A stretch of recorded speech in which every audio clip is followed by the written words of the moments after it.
Welcome to the Windows Computer and Technology channel, and we have a little bit more update on Windows 11 as Microsoft is testing out its machine learning update feature on servers. So what that is all about is simply that with the telemetry that the computers send out, the machine learning on servers for updates learns about what is a machine that's safe to update and what's a machine that should not be updated to a new version of Windows. And that feature, that new machine learning system, was actually used for the first time with Windows 11 updates. And now it's going to be used for Windows 10 updates, as we mentioned in the previous video. That feature is used now to push 20H2 users to 21H2 in Windows 10. But if you're on Windows 11, Microsoft says that the machine learning is still in need of more computers in order to really be reliable. So what they're saying is that there's a lot of computers that are updated to Windows 11, but they want to have more of those before they really push hard on Windows 11.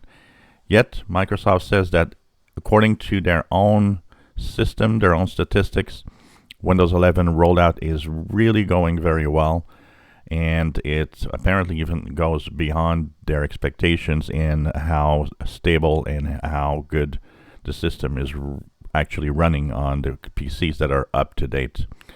So they are going to slowly push the speed of rollout of Windows 11 a little more.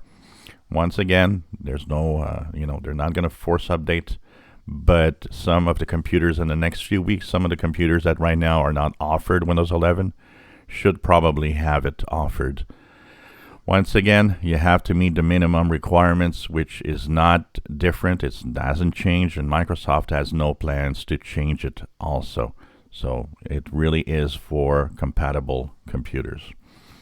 Another thing also that was mentioned was the excellent sales of PCs is really helping Windows make a lot more money, as Microsoft is going to actually have its earnings, I believe, this week.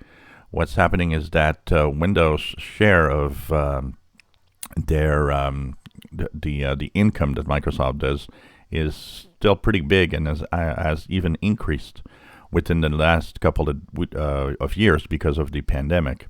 So a lot more PCs being sold means, of course, a lot more licenses being sold. Like we said, Windows 10 was a free upgrade for most. Windows 11 is a free upgrade to Windows 10. But when you buy a PC, you are buying a license.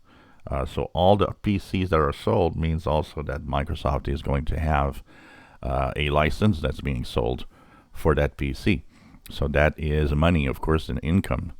So there's also an increase in the Windows 11 machines out there because of the increase in the PC sales. And a lot of the PCs now come with Windows 11 pre-installed. So all of that together means that it's interesting. It looks like Windows 11 is gaining momentum, maybe even more than previously planned. I don't expect Microsoft to, Windows 11 to actually beat Microsoft's Windows 10 in market share for a very long time, though, and I'm not even sure it will ever reach Windows 10's number of computers. But it's interesting because all the new PCs sold, it means that there's a bigger PC market out there than it was before, and it's going to be interesting to see at some point if they release numbers of how many millions of computers on Windows 10 and how many millions on Windows 11. That's going to be interesting also if they have a number to sometime this year maybe. So rollout seems to be going well for Windows 11, and this is going to be interesting to look at once again this year, 2022. By the end of the year, how many PCs will have Windows 11. If you enjoy my videos, please subscribe, give us thumbs up. Thank you for watching.